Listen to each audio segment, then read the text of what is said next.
دوستو، یہ وہ مبارک باغ ہے جسے میرے آقا صلی اللہ علیہ وآلہ وسلم نے اپنے مبارک ہاتھوں سے لگایا تھا۔ بہت ہی مقدس زیارت ہے۔ یہاں آنا بڑے نصیب کی بات ہے۔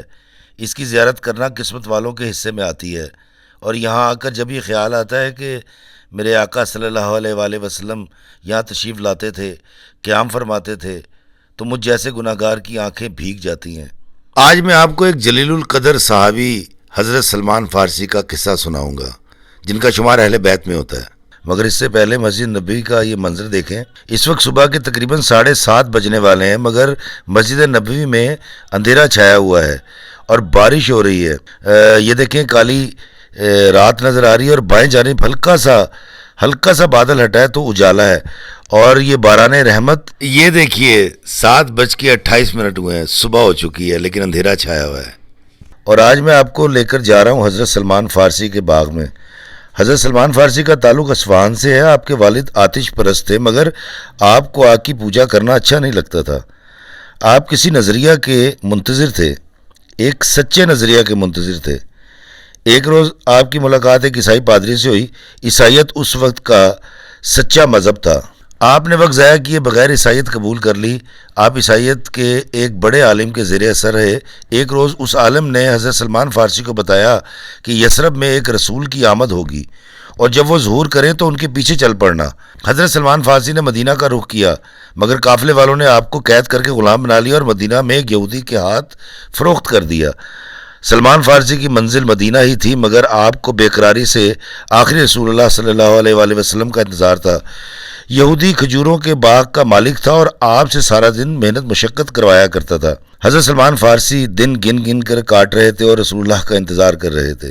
عیسائی پادری نے سلمان فارسی کو آخری نبی کی نشانیاں بھی بتائی تھیں۔ پہلی یہ کہ وہ صدقہ نہیں لیں گے، دوسرا یہ کہ ہدیہ قبول کر لیں گے، اور تیسرا یہ کہ ان کے دونوں کاندھوں کے درمیان کمر پر مہر نبوت ثبت ہوگی۔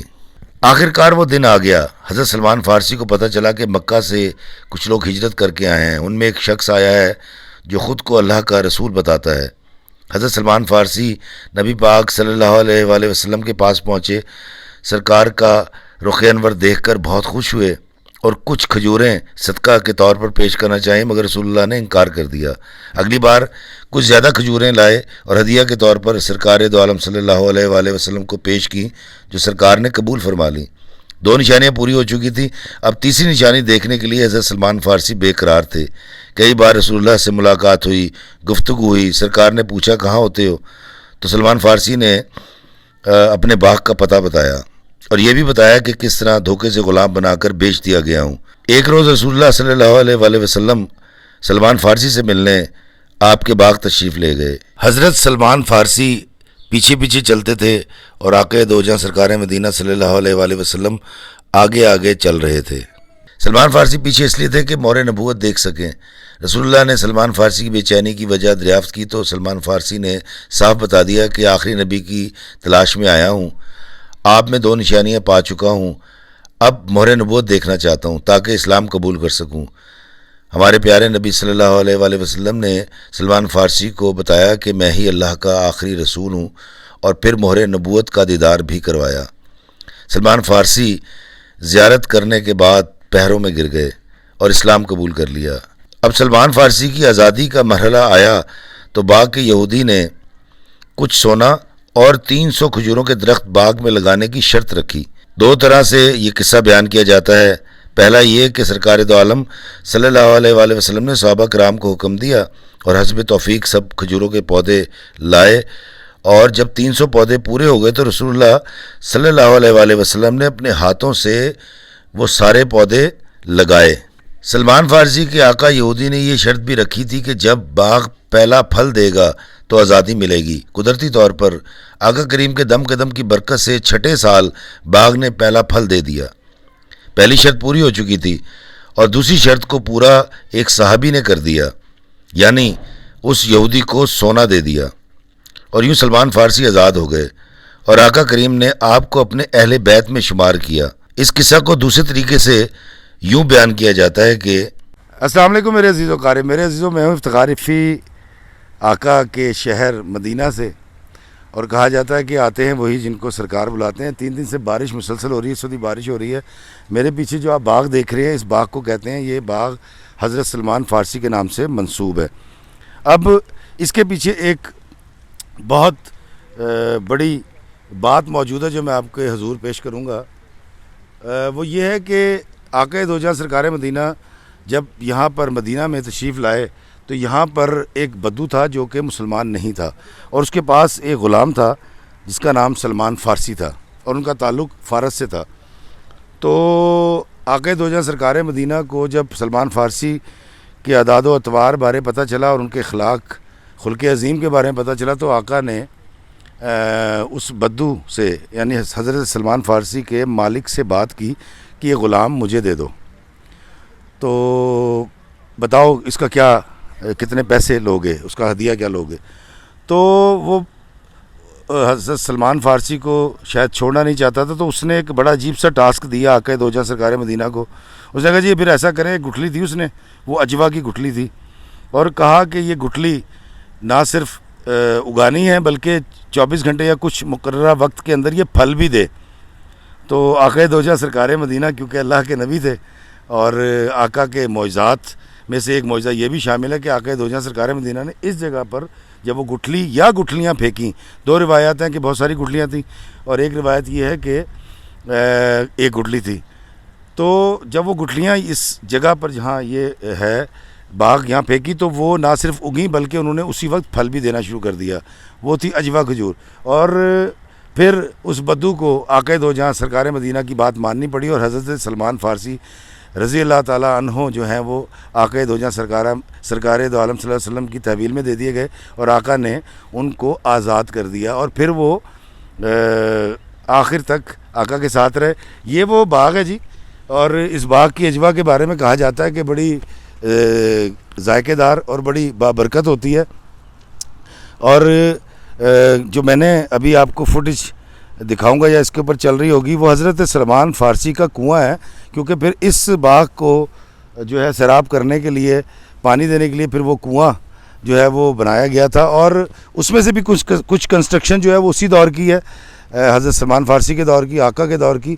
اور یہ وہ جگہ ہے جہاں پر اجوا کھجور اگتی ہے اور بڑی ذائقے دار ہوتی ہے، اور یہ تاریخی باغ ہے جو میں آپ کو دکھا رہا ہوں، بارش کے اندر میں یہ ویڈیو بنا رہا ہوں، اور یہ بڑی دور تک پھیلا ہوا ہے۔ اس طرف اگر آپ دیکھیں دوستو، یہ باغ ہے حضرت سلمان فارسی کے نام سے منسوب ہے، اور یہاں پر اجوا کھجور اگتی ہے۔ دوستو یہ وہ مبارک باغ ہے جسے میرے آقا صلی اللہ علیہ وآلہ وسلم نے اپنے مبارک ہاتھوں سے لگایا تھا۔ بہت ہی مقدس زیارت ہے، یہاں آنا بڑے نصیب کی بات ہے۔ اس کی زیارت کرنا قسمت والوں کے حصے میں آتی ہے، اور یہاں آ کر جب یہ خیال آتا ہے کہ میرے آقا صلی اللہ علیہ وآلہ وسلم یہاں تشریف لاتے تھے، قیام فرماتے تھے، تو مجھ جیسے گناہ گار کی آنکھیں بھیگ جاتی ہیں، اپنی قسمت پر رشک ہونے لگتا ہے، اور بندہ من ہی من وہ نعت شریف پڑھنے لگتا ہے کہ تو کجا من کجا، تو کجا من کجا، تو کہاں میں کہاں۔ دوستو یہاں پر ایک اور کنواں موجود ہے، اب تو یہ کنواں نہیں رہا، اس کو موٹر کے ذریعے پانی نکالا جاتا ہے، ٹیوب ویل سا لگایا گیا اور یہ تالاب بنا دیا گیا ہے اس باغ کو سیراب کرنے کے لیے۔ اور یہاں پر تاریخ میں جن 2 کنووں کا ذکر ملتا ہے ان میں سے یہ ایک ہے، اور دوسرا کنواں میں ابھی آپ کو دکھاتا ہوں اس کے بعد۔ اس مقدس مقام کی زیارت کے لیے میں بارش میں بھی آ گیا، سخت سردی ہے، پچھلے 4 دن سے مدینہ شریف میں بارش ہو رہی ہے، مگر یہ مقام آپ کو دکھانا بے حد ضروری تھا۔ سرکار دو عالم صلی اللہ علیہ وآلہ وسلم کے ہاتھوں لگایا گیا یہ باغ، اور مبارک ہے وہ آنکھیں جو اس مقدس مقام کی زیارت کر رہی ہیں۔ مسجد نبوی سے 2-2.5 کلومیٹر کے فاصلے پر یہ باغ موجود ہے، جہاں آج بھی 2 طرح کی کھجوریں اگتی ہیں، ایک گٹھلی والی اور دوسری بغیر گٹھلی والی۔ کافی بڑا رقبہ ہے اس باغ کا، جہاں حضرت سلمان فارسی رضی اللہ تعالیٰ عنہ باغبانی فرمایا کرتے تھے، اور اس باغ کے باہر والے احاطے میں بیر الفقیر ہے۔ بیر کا مطلب کنواں، اور فقیر شاید اس کا نام ہے۔ بورڈز کی دیوار ہر زیارت کے باہر بنا دی گئی ہے، جس پر زیارات کی تصاویر لگی ہوتی ہیں۔ یہاں پر بھی آپ بیر الفقیر کی پرانی تصاویر دیکھ سکتے ہیں۔ بارش کا سلسلہ جاری ہے اور یہ ایک بہت قدیم اور مقدس زیارت ہے جہاں سے حضرت سلمان فارسی رضی اللہ تعالیٰ عنہ پانی بھرا کرتے تھے اور یہودی کے باغ کو سیراب فرماتے تھے۔ اس کے عقب میں ایک مسجد بھی موجود ہے، کیونکہ یہاں کنسٹرکشن جاری ہے اس لیے داخلہ بند ہے، مگر یہاں سے آپ کنواں اور برستی ہوئی بارش صاف دیکھ سکتے ہیں۔ آج بھی اس کنویں میں پانی موجود ہے۔ اس کنویں کی در و دیوار پرانی ہی ہے، یہ آج بھی اسی حالت میں موجود ہے۔ کالے پتھر سے تعمیر کیا گیا یہ کنواں میں نے آپ کو دکھایا، یہی پتھر آپ کو تقریباً یہاں کی ہر زیارت میں لگا دکھائی دے گا۔ مسجد غمامہ میں بھی یہی پتھر لگایا گیا ہے کیونکہ یہ پتھر مقامی پتھر ہے۔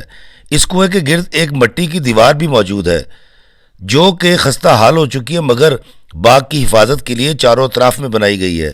اس دیوار کے بارے میں کہا جاتا ہے کہ یہ دیوار بھی حضرت سلمان فارسی نے اپنے مبارک ہاتھوں سے بنائی تھی، ان دنوں جب وہ غلامی کے دن گزار رہے تھے اور آخری نبی سرکار دو عالم صلی اللہ علیہ وآلہ وسلم کی آمد کا انتظار کر رہے تھے۔ ایسا غلام جس کو نبی پاک نے اپنے اہل بیت میں شمار فرمایا، سبحان اللہ، حضرت سلمان فارسی رضی اللہ تعالی عنہ۔